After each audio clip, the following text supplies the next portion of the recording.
adını Stockholm yığıdan şekilde odun aydınlarına ne gönderiyen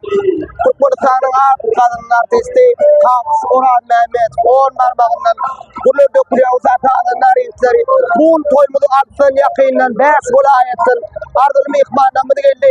bizim yasızlık mihmanımız oldu ardılı mihmanımız Osman Can toymudu da geldi dedik oldu Osman Can'a da İlhalar olup kahraman arkada kahraman serdarmıdır Türkmen ilimizin birincisine beğenip kıyınansın ekette kıyınansın oğullardan olup Türkmen ilimizin toy bayramlarını verecek oğulların bir ot geçsini püstürümüzün büyük bir vardın dileyeceğiz Osman Can'a